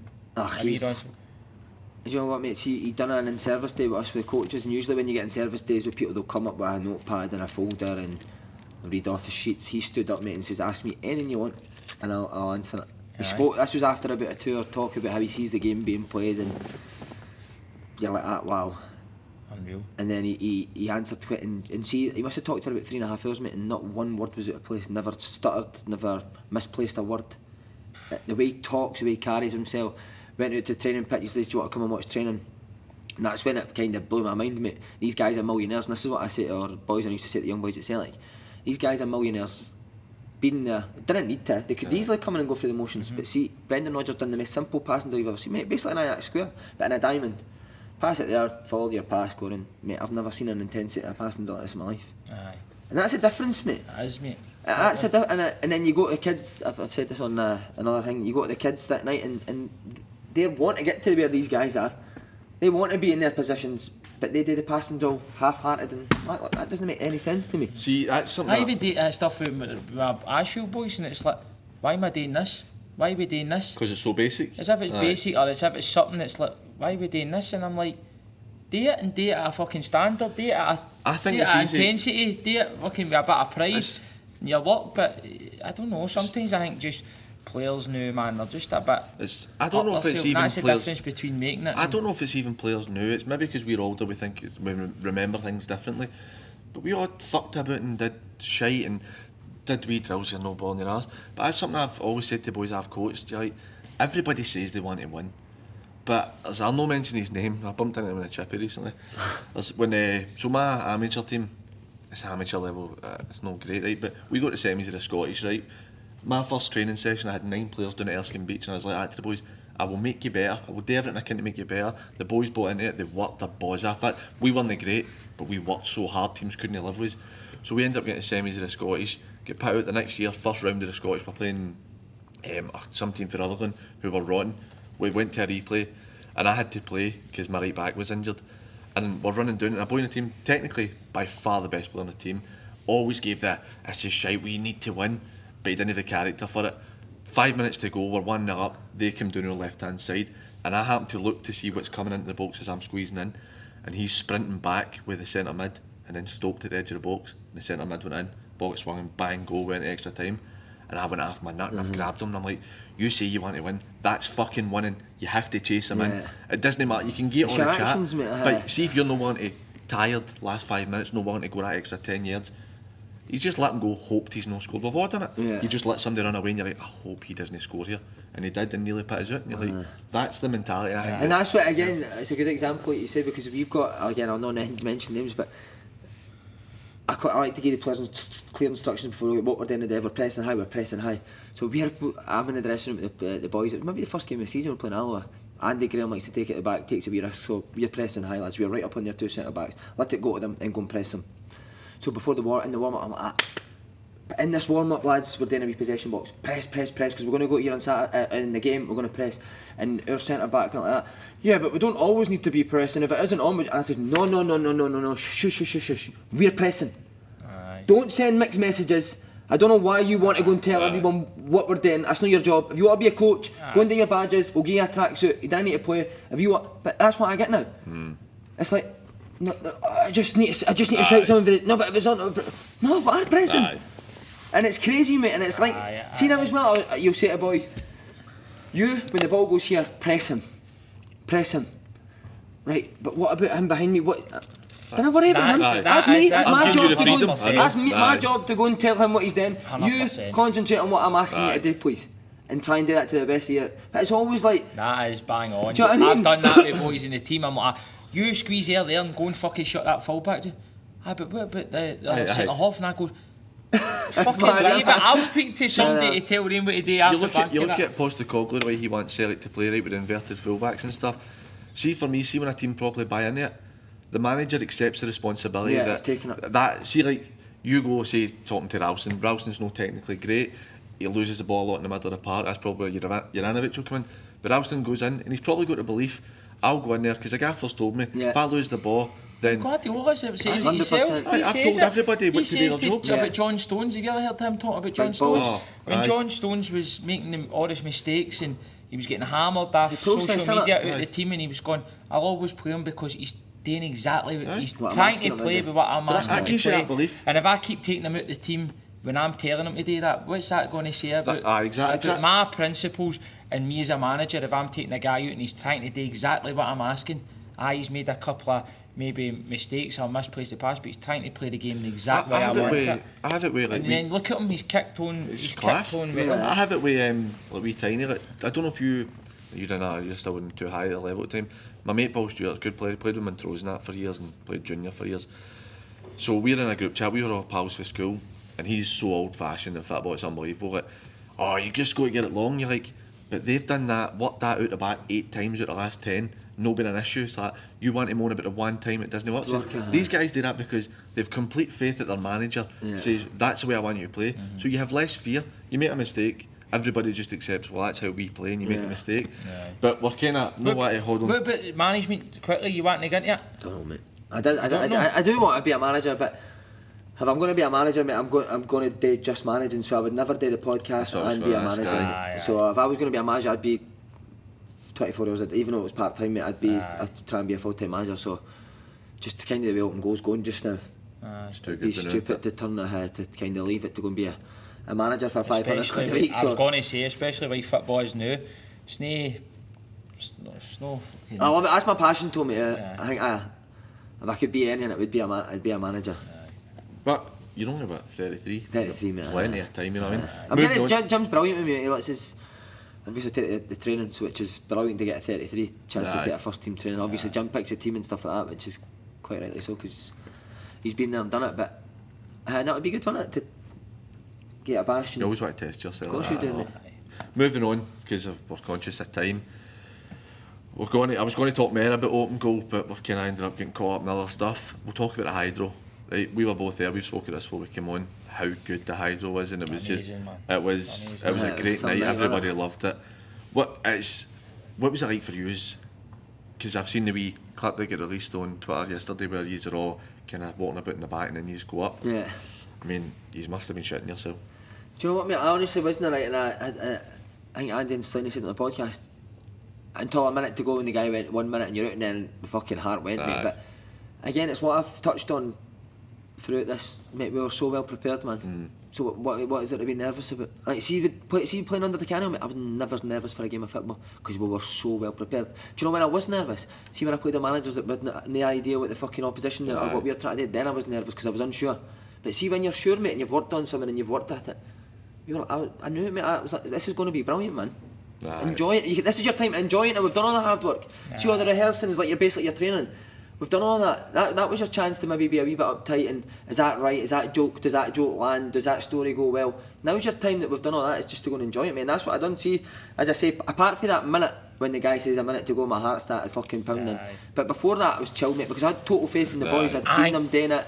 I'd seen us perform it, rehearse it, and I thought this is going to be brilliant, man. So I just went out and enjoyed it, mate. And it was probably one of the best nights of my life. If you had a chance, but man, to sit, because let's be honest, you started that podcast by yourself years ago.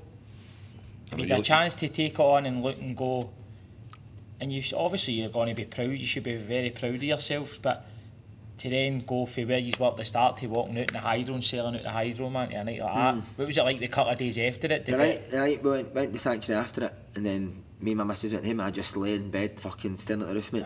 Buzzing. Buzzing. But since that, I just move on to the next thing, mate, innit? Try and get you don't look back, you look forward. That's it. So I think we're going to try and do it again.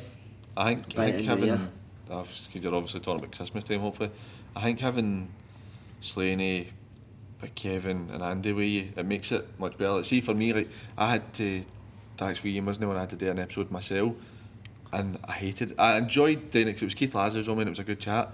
I didn't like not having him there though. Like, see, you know, it's like seeing you get a wee moment where it's like, I'm actually not 100% I'm sure. a money maker, but you're the Mr. Serious, mate, and I'm He's a good combo, mate. We have to keep telling him that. We do get compared, we get told we're the open goal of the junior, the West of Scotland. I've seen you. That's fucking banging order for you, isn't it? You're selling the high route, man. That's what Peter comparing us to. I'm fucking. We couldn't even sell it the dog and duck. I mean, him couldn't even do the dog and duck. I tell you what, but you haven't played down at New Mains. You don't know real football. What's New Mains? Exactly. Where is it? Do you know anything about the West? No. It's obviously. Classic quiet, never seen inside. He wants to talk about Darvels and all that before we come on. Beef. My team's getting him in Saturday. Right, Steg plays Steg Noble. His mum works down the stair. Does she, right? Steg's a great guy. He done my Achilles for us, so I speak to him every now and again about Beef and that. Ryan Docherty played with Beef as well. He's at Ben's now. I was at his cousin's wedding a couple of weeks ago and was talking to him. Handsome boy, isn't he? Handsome, very handsome. I went to school with him. But then some of my mates play for Loch United, so you're climbing your up that neck of the woods. My grandside right across the road for Loch United. He's played there.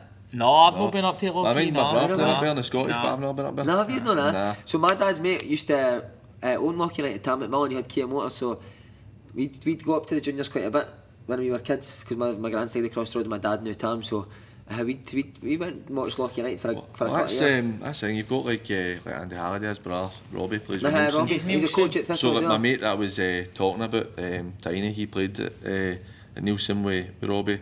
He just started following us the other day. Before, so we'll see if we can get into it. Robbie Halliday. But see, to be fair, it's a good level. It's a cracking level to be at. But here, she's finished, so she's going to go and get the boys. If he's want to. You alright to stay for longer? Fine, mate. You sure? Fucking Si's enjoying it, yeah! Get it, Bielsa. I'll get down and get his 6 cans of soup for you, man. We'll go, Craig, can we take this here and we'll go to the bracken and we'll film it in the pub and just get Aye, ten? fucking love I'm it. still rough for last night, man. Nah, that's alright. So you're alright to stay then? Go, mate. Brilliant, Good that's on good, it, that's man. good then. Good That means on I'll go back to the start then. Right, go for it. So obviously open goal, I'm a bit of a fanboy. I'm going to give somebody a shout out here as well. I wanted to start this for ages, and then last year I decided, I actually remember it was last Christmas, just before Christmas, my missus was like, you've been talking about this, just do it. And I'm like, fuck it, I'll just do it. And Dak was dead supportive when I started it, and he's like, oh, that's good, mate. And I was like to her, I need Dak with me, I'm going to ask him to do it. So I've heard the story about your mate approached you about it. What was your thoughts at first when you were asked to do something like this? Because that was, nobody really did this back then. Obviously you have fucking set the world on fire for us to start it. So there was like yourselves and my mates have got a podcast called The Celtic Da. These were the 2 reasons I wanted to do this, because I just love listening to you talking. What was your thoughts on it when you first started? I was sitting in a soft play, hungover, mate. As I said, I think it was maybe working in the Royal Mail at the time, doing the night shift, and then sitting in a soft play, pure like, honestly, me and my missus were like, where's my life going, man? Like, I can't do this for that. I was fucking walking down to Springburn at 12 at night. I've told it, mate. I used to walk the steps down. And it was like, what, £12 an hour or something like that. Not saying that there's anything wrong with £12 an hour, but it was like agency work. So I was only getting like shifts every now and again. I was thinking, what am I going to do, man? I'm fucked. No qualifications, nothing. And then my mate phoned us and he's like, if I'd had a job, mate, see if I came out and went to a job, I'd be like, mate, fucking no chance, man. But just because I was so lost, mate, I actually was lost. That was at a pure time of life. I was like, this is no good, man. This is no good. And then sitting in the soft play and he's like, do you want to come and meet us? Went and meet him. He had a full, to be fair, he's clever, man. Like, he had a full fucking thing wrote out of what open goal was going to be. A big pitch for it. And I was like, fuck me, if you've put this much effort in, then I'll need to fucking get a bash. And then he was like, get 5-year people that you think will be a good interview and we'll get a bash and put them out, and if it goes well we'll continue, if it doesn't we'll just chuck it. So straight away Big Charlie was my first, Kevin Thompson, Aidan, Charlie Adam and Big Dazzle Day, I think it was. That's 5 good guests, man, isn't it? And I said that to him too. I was like, didn't I just come and fucking he's the usual nonsense. It needs to be proper, and they 5 are brilliant, mate. You get that, but because you played with them and you've got contacts, see when you're a player. I know it's. We've been getting that, I think, with some of the boys. I know it's no, because we your kind of usual. went in the tap. We kind of done what Si done in the west of Scotland. Si went in and hit big hitters. We went right in. Clydebank, Darvo, who else? I can't remember. Who else is so that? long ago. But see, Greenock, that was a good one to be fair. See, big hitter. big hitters. I know. There's about 9 people go and watch them. 8 of them are the parents of the boys. See, right, you're talking about, you have a persona, right? You've been at Celtic, and you know what it's like when you're youth level. I played with Rangers really young, but you know what it's like, you look at Celtic and Rangers and you're like, there's a kind of aura about the way the boys are, and then you've played at a good level down south. What did it feel like for you? See, you're saying you had to go and fit kitchens or deliver kitchens and you worked at the Royal Mail and stuff.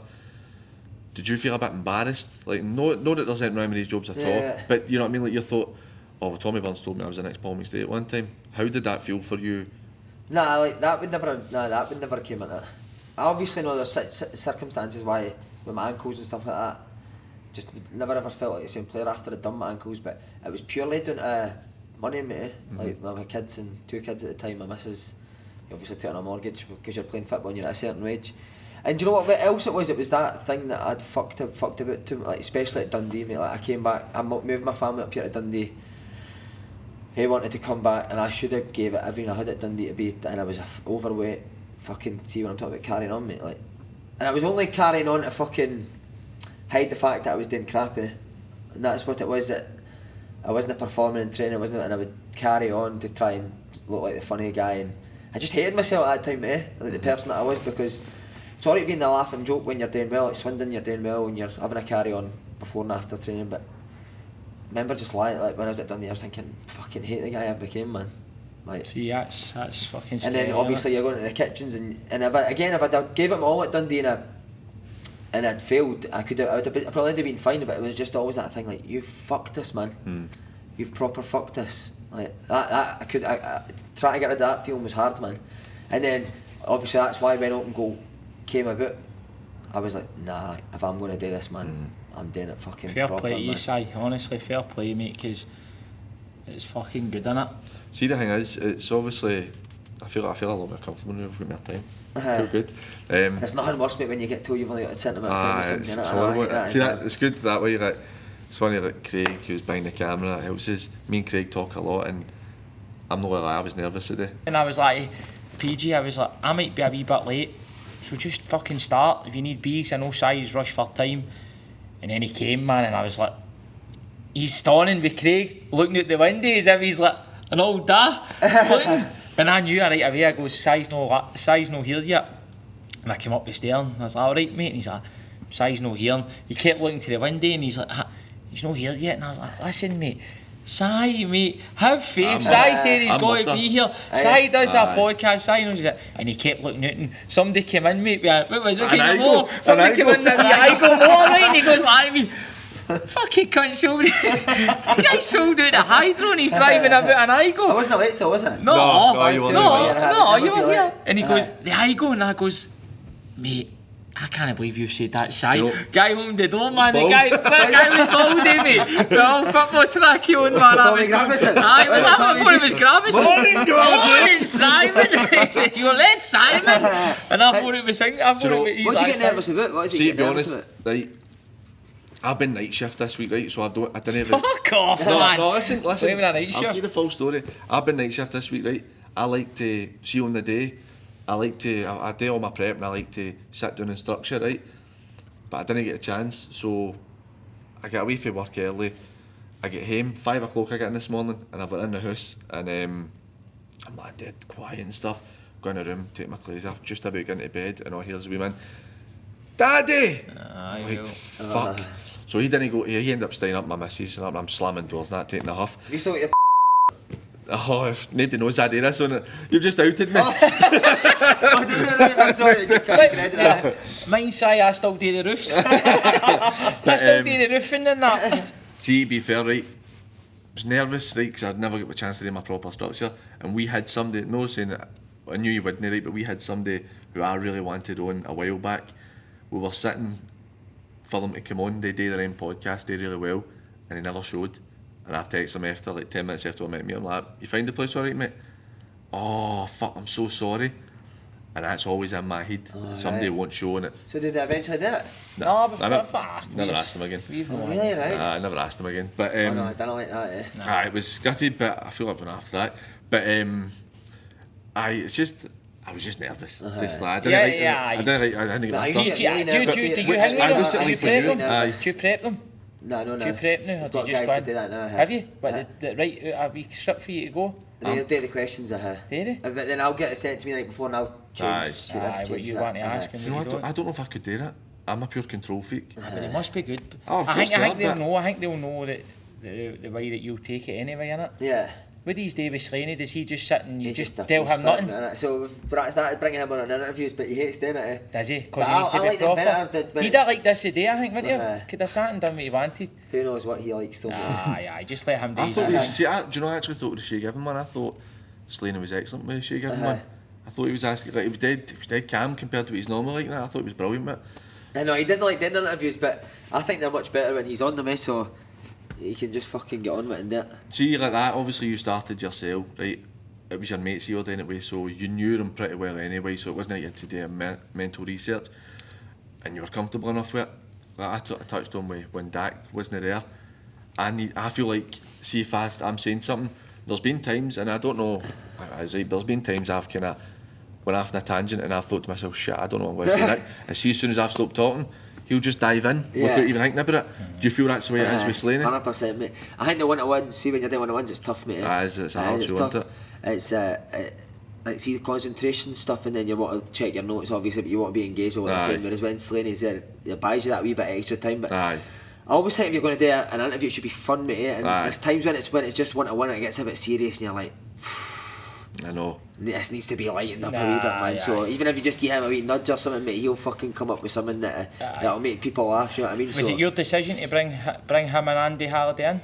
Was it? So do you make the decision? Aye. So Andy's interview was brilliant. I was excellent that one. So as soon as Andy done that, I just messaged him straight away saying, mate, that was brilliant, man. How would you? Because I always wanted to get kind of a Rangers guy on, because it was a bit Celtic, obviously. Me, Slaney, Kev played with Rangers, but Kev just supports whatever team's doing well at the time.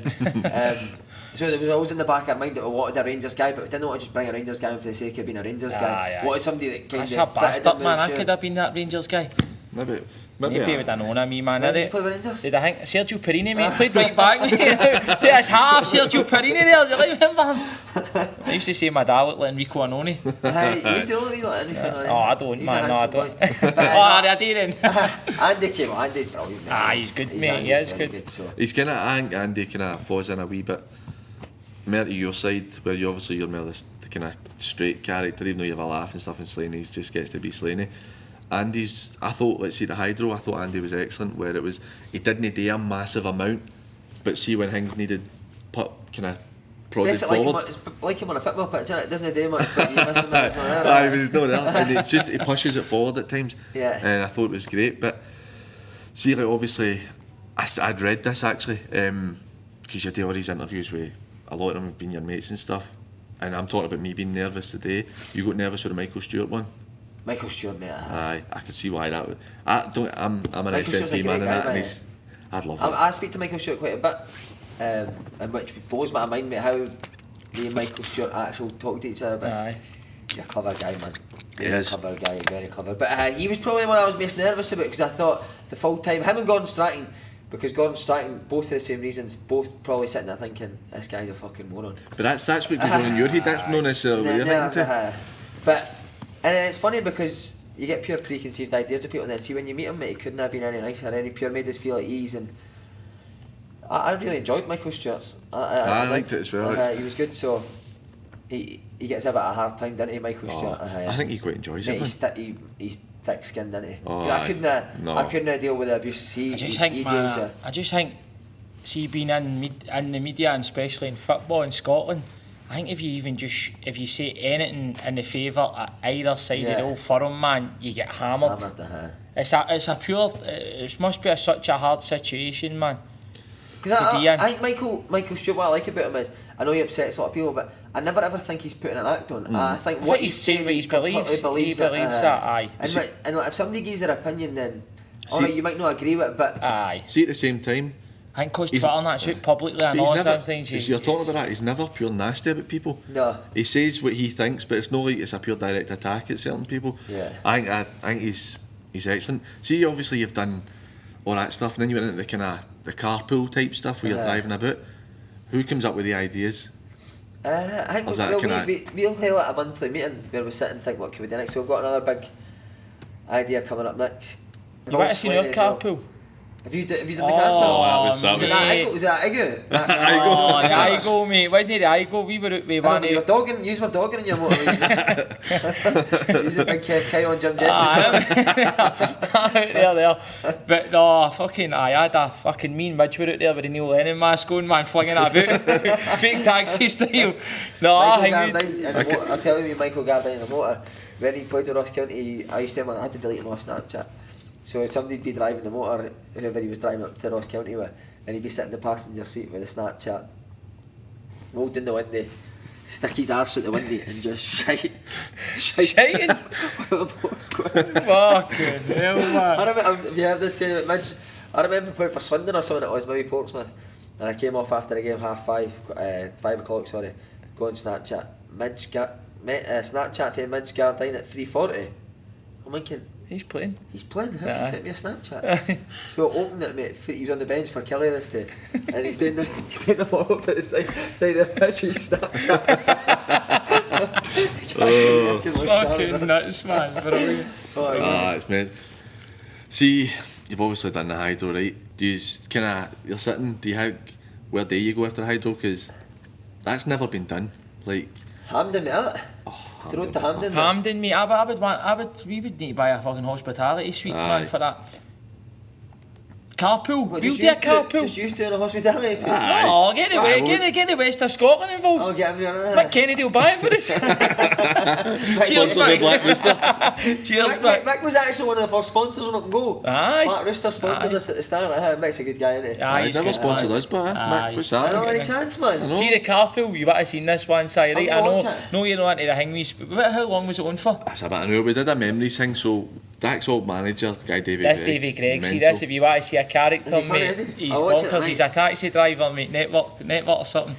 And we took him and he took us around a few parts, but it was good. We were doing it at Rock and all that, doing it at Candy, my old haunt. Strange that you were doing that gear stick to it. Oh, I know, man, that's how we fucking do it. He's the happiest I've ever seen him. You want to change his gears? Happiest I've ever seen him.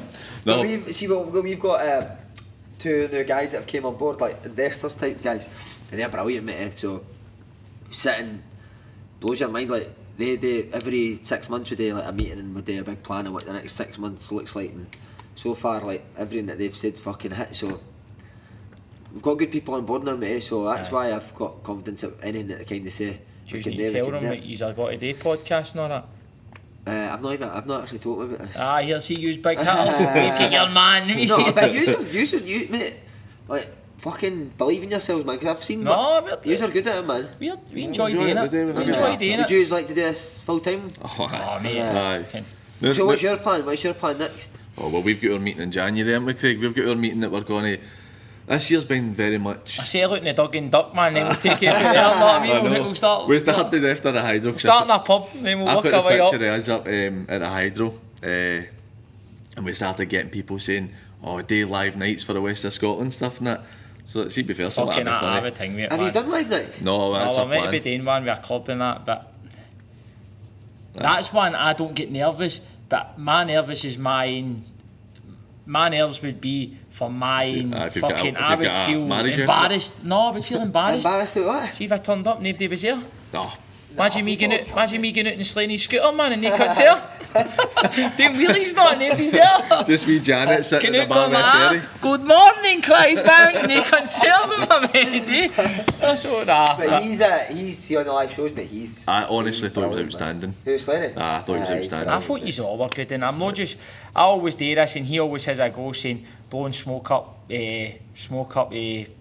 fucking guest arses. But for me, I thought it was brilliant. It was a brilliant night, brilliant to see. And I bump into you at Way, the podcast, and you're a pure down to earth guy, really nice guy. Always get time to chat and all that. So I love seeing people like that doing well. Do you know what I mean? I like that. Do you know what I mean? People never. Don't forget what you came for. You've come on this podcast as well. We pure appreciate it. It's amazing. Do you know what I mean?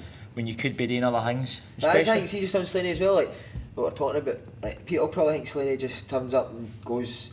But see for the hydro, mate. Nobody wanted to rehearse more than him, mate. Aye. Which that's what I was pure. Because when Slaney first came on, see if you had him like that to make. Can you come and rehearse with me? I'm a fuck. Turn up and be funny, man. See for the hydro, mate. He's like, when am I rehearsing? How many times a week we're rehearsing? What's starting for the first? And I love that, mate. I love people like that who want to fucking do well. Do you know what I mean? They didn't want to just chance it and hopefully it'll work. No. It was pure. Everyone was like, this needs to go well. We need to do this. We need to do that. And I love shit like that. It's. So And you've You seen that change in him, mate. Exactly. Aye. No, that's what I love about like. But do you think he's learned for his football career, maybe going, Probably. I've fucked this right up, I've got an opportunity here with open goal, the hydro, and I've got an opportunity here to try and make a good success of this that I need to fucking screw it up a wee bit when it comes to the organising and Let's be rehearsing and honest. that. He's arguably got the best job in the world. 100%. I mean, you get to sit and talk to people about football and have a laugh all the time. Aye. I mean, it's incredible, and the numbers you get. That it's doesn't scary. bother with this stuff. I don't bother with I'm it. pure, you know. I look at our numbers all the time for every episode we Your get. numbers are decent, though. Aye, it's fucking. When we put it to you, I actually looked at when you released the Chris Sutton one. First hour, you said nearly as many views as we get for an episode, but it was like Oh, that's 5 years. Can't compare PG and Dak with fucking. I know. January was the first one. And it was through Zoom. Through Zoom and lockdown. We've only done this for how long have we been in, Craig? Which is a 3 month? 3 months in here. 3 months in here. But no, we love it, man. We love it. So I'm just going to have to sit in my job now that everybody knows what I do, you know. So. Are you going to keep on? What? You going to keep on? Aye, we don't take stuff outside. Oh, no unless you any of the guests are wanting something new. But nah, we're good. A lot of people ask for stuff to be taken out. Nah. Only a couple of times. Boy Cotter at the Ants. Oh wow. We had to leave stuff out. Cotter didn't even ask. We had to leave. He was my manager at the Ants, and Cotter's mental, funny guy. And I can't even say it now, but started talking about how he'd get players, and you're like, me and him are just sitting. Me and him are sitting like that. Driving about a motor with a packet of sweeties anyway, that was a party, wasn't it? Fuck that. So, final thing I'm going to say, right, because the day is actually quite fit and we've got you on. The day is the Content Awards, which you have been nominated for. Right. We've also been nominated for the best non-league one. And what does it get? I said to Si about it, going, use it up for an award, me, and he's like, what's that, what awards is that, know what I mean? He's have won it before too. I know. London. Was it the Etihad? It's at London this I think it's in a London, it's the night. So obviously... it's the night? It's the night. How come he's not doing that? Yeah, you's not doing. I didn't even... We all should be doing there together. I was done an episode down there. Aye. No, it's couldn't get work off. But it's like a massive thing for you winning that. You won the international award, didn't you? It's like huge. We're in for the non-league one. We've obviously not won because the guy said to us I get an email if we had won it beforehand because he asked us how many others are up in the category? 8 or 9 or something. That's good that he's to be fair, we're the only one for Scotland. Aye, one of the people on it get like 500,000 views on some of our videos and that, so there's not going to happen for us. But we also hit that one Si episode comes out. Exactly. You know what I mean? But obviously this isn't going to be released for 2 or 3 weeks for the 14th today or October. But hopefully you can get a win, even though you didn't even know about it tonight. But mate, I'm going to finish there. Don't want to keep you all day, but that was fantastic. Really appreciate it. What a guy, mate. Si, what a guy, my man. Cheers. Right. Glad you have enjoyed this episode because I know you have. I'm not confident you have enjoyed this. As always, if you could like the episode and subscribe to the channel, it would make a massive difference to us. Top man, had a great. What a guy! Day. What a guy! Smashing it. Smashing it. Smashing it. Right. Have a good week. See you later. Brilliant.